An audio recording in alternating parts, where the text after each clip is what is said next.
And joining us now is border czar Tom Homan. Tom, thank you so much for spending some time with us on this Sunday night. It's great to have you. I want to ask you right off the bat, how many other judges are expected to face consequences for obstructing the president's immigration plans? We have no number for any judge that's going to obstruct ICE in their enforcement operations or knowingly harbor and conceal an alien is going to be prosecuted. This shouldn't be a surprise. I've been saying this since January 20th. You can sit by and support sanctuary cities. You don't have to assist ICE in being an immigration officer, but when you cross that line of impediment or knowingly harboring and concealing, we're going to seek prosecution. So she's probably first out of many. Well, it's good to hear. Tom, Jason Chaffetz here. It sounds like the left, they want to talk about, they don't want to separate migrant families. And then they do, and then they don't. It's hard to follow it, just depending on where they're going. But they're pushing a false narrative that you're deporting children who are United States citizens. Watch this.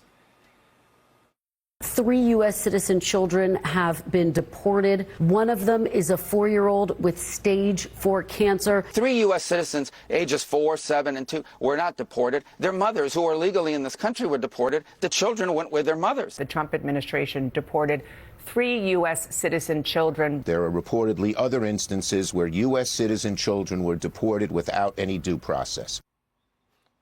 Unbelievable. Even though you're deporting the parents, Rolling Stone magazine is also pushing the fake headline accusing the administration of deporting children with cancer.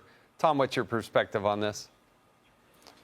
Well, we don't deport U.S. citizens. We don't deport U.S. citizen children. But I've said also since January 20th that we're going to keep families together. And when an adult gets deported, they got a choice. It's not a government's choice. It's a parental choice. You either take the child with you or leave them here with a relative of the other spouse. Just because you have a U.S. citizen child does not make you immune from our laws. American families get separated every day.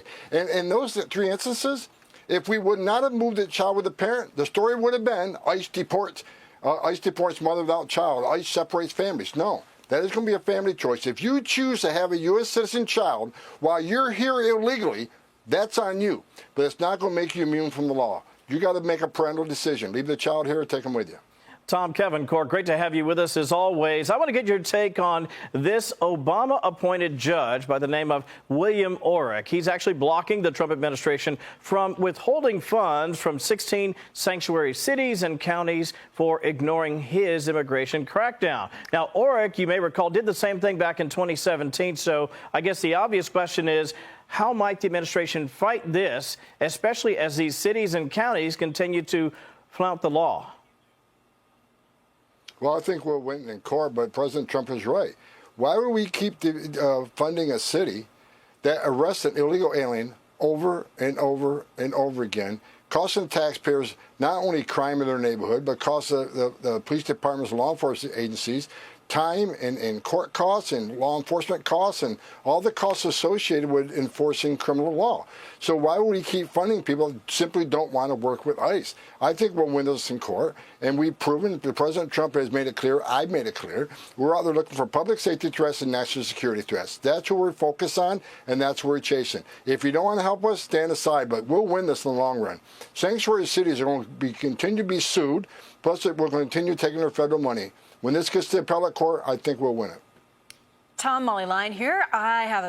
Would love to get your insight on this. ICE, the DEA, multiple other agencies busted over 100 illegals in a nightclub raid in Colorado Springs. This is kind of the new breaking news. Meanwhile, as you know, the border crossings are at an all-time low. The president posting very recently on Truth Social that only 3 illegals have passed through the border, putting the success rate at 99%. Nationwide encounters with illegals have plummeted as well under Trump's watch.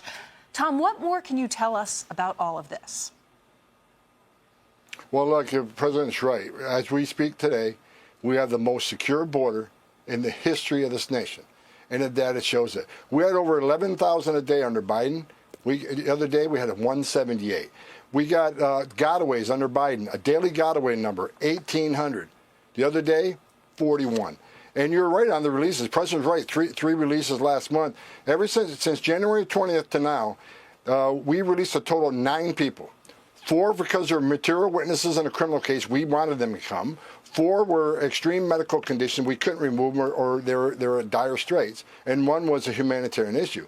Under the same time frame last year, Biden administration, over 184,000 were released. 184,000 to 9. We got the most secure border in the history of this nation thanks to President Trump's out-of-the-box thinking. He's a game changer. I said from day one. He proves to me every day why he's the greatest president in my lifetime. Yeah, and Tom, and all of this decline in numbers in such a short amount of time, it's really astonishing. But I have one more question for you. We are also learning that the suspect who allegedly stole DHS Secretary Kristi Noem's purse on Easter Sunday is an illegal alien. Authorities are still searching for a second suspect, but what more can you tell us about this crime? Well, look, I think it's a bad choice. I mean, if you're going to rob from the Secretary of Homeland Security, that means you're going to do just about anything. So he picked the wrong target. They got right on it. He's now arrested. He'll be held accountable. Secretary Noem is a no-nonsense secretary, and she's going to continue to enforce the law. So I think this is a pure example of illegal aliens committing crimes across the cities, big and small, shoplifting, armed robbery, up to murder and rape of young women. Again, you look at what we've done since President Trump's been in office. ICE has arrested just under 70,000 illegal aliens in the interior, and Border Patrol's arrested another 34,000. CBP altogether arrested about 67,000. This administration is breaking records every day. ICE has already arrested 3 times more criminals in 3 months than Joe Biden did in a year, and we're going to keep it going. All right. Well, Tom Homan, we really appreciate your time tonight. Thank you so much for the discussion, and have a great rest of your evening. Thank you. Okay. I mean, they are doing an amazing job in terms of locking down the border. That is unbelievable, and hats off to the men and women who are doing it, and thank goodness for the leadership of Donald Trump to make that. Now that they're actually starting to apprehend the people, we need to see the prosecutions and the deportations, because the deportations still have a long way to go. But these activist judges are putting the impediment to Donald Trump doing this.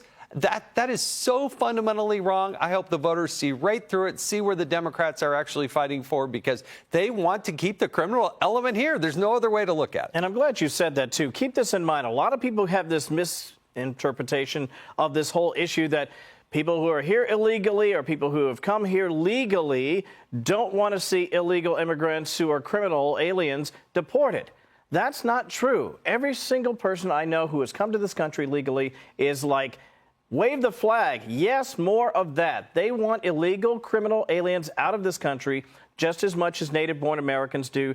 The ones who came here the right way, the ones who waited in line, they're as patriotic about this issue as ever, and they are pleased, even if many of them are not Republican. I think, by and large, they're pleased with what the president is trying to do. Well, you know, Molly, it's so interesting because we kept hearing from President Biden during the last administration that he couldn't do anything about illegal immigration. His hands were tied. He needed Congress to act, right? It doesn't square now. The president is doing it. It is just shocking, astounding, the difference. You know, I mean, can't shine a brighter light on that difference. I think the judge thing that's happening here locally, with one judge being arrested and others saying they may not go to work, a liberal judge threatening to not go to work. I don't think the Trump administration is going to be like, no, please show up. I feel like that's an odd form of protest for any slew of liberal judges to choose to take. I feel like the Trump administration would be like, all right then, okay. Yeah.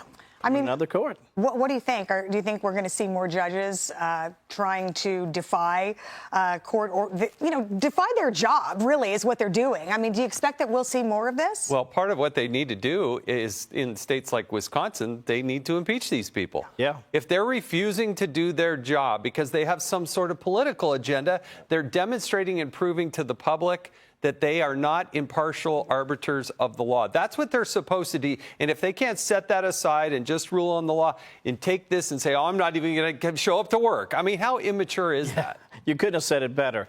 Do your job, or we will impeach you for not doing your job. And that would be the right decision. And I suspect we're going to see more of that happening in the months and weeks ahead, because I think a lot of lawmakers are fed up as well. They're saying, hey, listen, we can't sit here while, again, the separation of powers, you're going to hear me lecture a lot about that. That's a real thing, and that's your job. It's your responsibility. If you won't do it, we'll find somebody else who will. Yeah.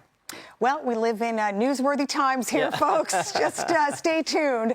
Hey, Sean Hannity here. Hey, click here to subscribe to Fox News YouTube page and catch our hottest interviews and most compelling analysis. You will not get it anywhere else.